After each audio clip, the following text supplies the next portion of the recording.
Last September, Pope Francis visited Mozambique. His theme was hope, peace, and reconciliation. But less than a year later, difficulties remain in the East African country. In northern Mozambique, nearly 200,000 people have been displaced. They were escaping violent attacks by Islamic extremists. And the central part of the country is still recovering from a cyclone that hit last year. The storm damaged almost the entire region and forced more than 1,500 families into refugee camps. Joining us now from Rome is Mauro Garofalo, International Relations Officer for the Community of Sant'Egidio, which does a lot of work in Mozambique. Mauro, so good to see you again. It's always a pleasure to be with you. Well, Mauro, it sounds like things aren't going so well in Mozambique, unfortunately. What more can you tell us, and is there any hope that things will improve?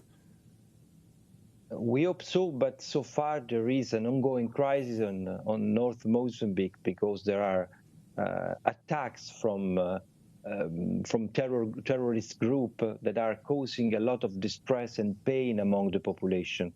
This is a serious threat to the country. This is something that was sort of unexpected, and we have to react and to face this new emergency. So yes, unfortunately, the effects on the population are very serious. Can you refresh our memory about the Pope's visit there, and what were some of the highlights during that trip? That visit was an historic moment for the long-lasting reconciliation process for the country. It was a visit focused on the development of the country, but also on national reconciliation. And it was a visit widely attended by all the population. It was a sign of peace, a sign of hope, a country that has reached peace after a long process. And in Sant'Egidio, we are witness of this process because it started exactly 30 years ago in our headquarters. We just celebrated the 30th anniversary of the beginning of the process. Do you think the Pope's trip will have any long-term benefits there? I'm sure of this. Every visit of the Pope, especially in Africa, has a long-lasting effects. We saw this in many other countries. I think that Mozambique is a vastly majority Christian country, and it is already very good in terms of reconciliation, dialogue among religions, and also denomination. So I hope the positive effect will last for a long, long time. Yeah. The coronavirus pandemic has hit everyone very hard. Has your group been able to help those in Mozambique during the pandemic?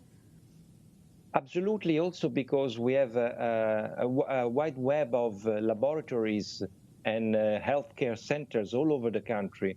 And we modified a little bit the priorities, enabling them to work on COVID, to test people. So it was a way to strengthen the national healthcare system, and it very much needed. And also all our people in Mozambique, all our members, we are talking about some thousands of people, observe strict rules of social distancing, and they teach how to do so. So for us, it's a serious challenge, and we are trying to be serious in answering that. Mauro, thank you so much for joining us today and speaking with us, and thank you for what you do. Mauro Garofalo, International Relations Officer for the Community of Sant'Egidio. Thank you again. Thank you so much.